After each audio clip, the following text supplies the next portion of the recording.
Hi, welcome back to Archie and Roo. I'm CJ, and today we have Roo with us. Surprise!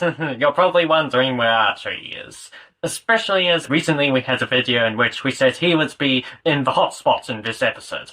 Well, there was a bit of a switcheroo, so I'm here instead. So, Roo, I have a riddle for you. Oh, What can travel all around the world without leaving its corner? Wi-Fi. No, a stamp. A step.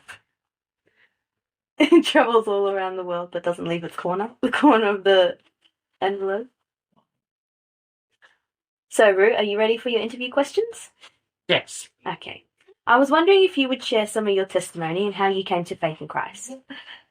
Well, it was when I was rather young that I came to trust in the Lord because, you see, originally I had a habit of lying, and there was also a bit of stealing involved. I mainly remember lying when I had stolen tiny teddies from the cupboard for a midnight snack, when I could have just asked. Then, one day, I heard it put this way, that when you lie, it's like driving the nails back through the hands and feet of the Lord. That's the moment when the reality and that I was a sinner and the majesty of Christ really became real to me, and that was when I put my trust in him. Can you please share one of the most surprising experiences you've had as a Christian? One time we needed to print out some papers, and we had lost the ink cartridges. We searched high and low for the ink cartridges and could not find them anywhere. Then we decided that since we couldn't find them in our own effort, that we would pray and ask the Lord to reveal it to us. And only moments later, my mum found the ink cartridges hidden away under a stack of papers. It's just amazing how it seems such a small thing for him to do it. God still cares about us enough to reveal something to us for his glory when we need it desperately. Yes. So we all face difficult times in life. Could you please share a difficulty you have experienced and how has it helped you to shape your faith? I've had quite a few medical difficulties, mainly through injury. There was one time that stood out the most. You see, we were playing stacks on the bed, which is where you pile up on top of each other, and it was all going fine, but then my dad decided that he would join in. Oh no. And it came down on top, and my arm got broken. And the worst part about it was that it was what is termed as an unstable fracture, where both bones were just snapped. My arm was bent, and the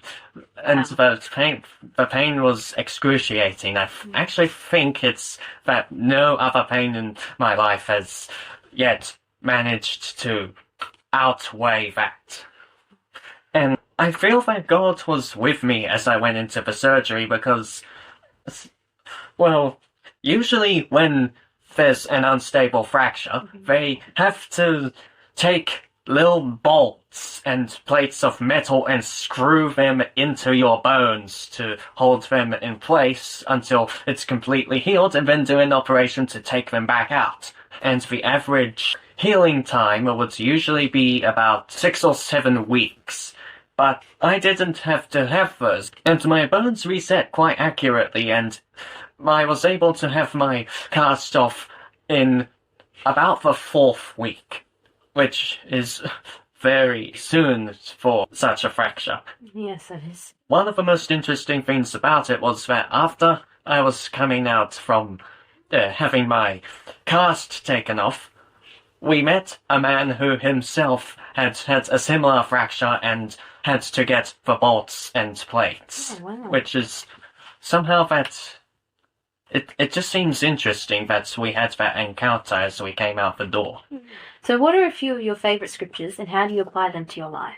There's a lot I like, several of the Psalms, such as Psalm 23 and Psalm 46, but one of my favourite verses in the Bible is a verse from in Joshua where the Lord tells him not to worry or be afraid, nor to be dismayed, for he is with him. And I actually can sometimes get afraid of the dark, mainly because on a very dark night I'm worried that there's a wild dog or something around, and when I remember the verse from Joshua that I just mentioned, it then sort of restores my courage, and then I'm able to be braver in the dark, and it helps me a lot. And we really do have wild dogs around here. Who has been your biggest influence in your walk with Christ, and what's one thing that stood out to you about their character?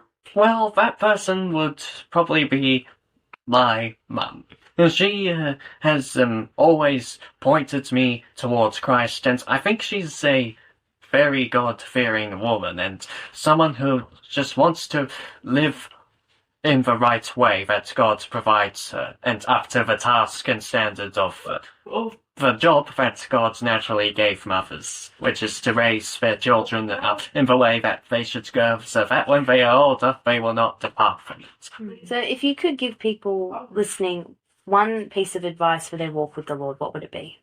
Well, the main thing I would advise is just not to worry about the future or things that you need, because God is in control of it all. He provides, and when you put your trust in Him, you just can never go wrong. He's always there for you, past, present, and future, no matter how uncertain that future may be. A bonus question for you, Rue.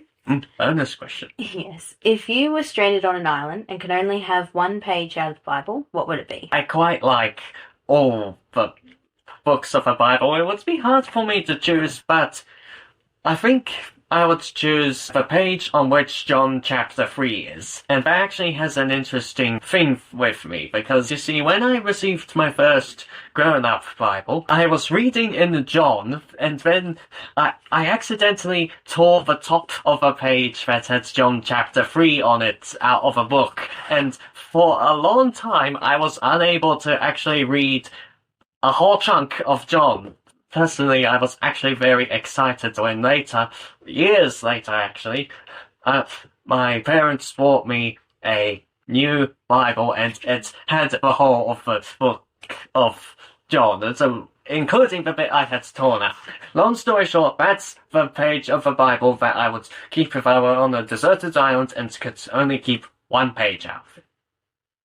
You know, it's been really hard being the one to be interviewed, and you were really brave to be the first one to be interviewed of a channel. So, as a gift for your obliging us with your being the guest interviewer, I would like to present you with this grand tub of Maltesers. Thank you. Well, that's all we have time for today. Thank you for watching Living Faith-Filled Lives. Watch out for our next installment. It has been a blast. Well, actually more of an arrow shoot this time.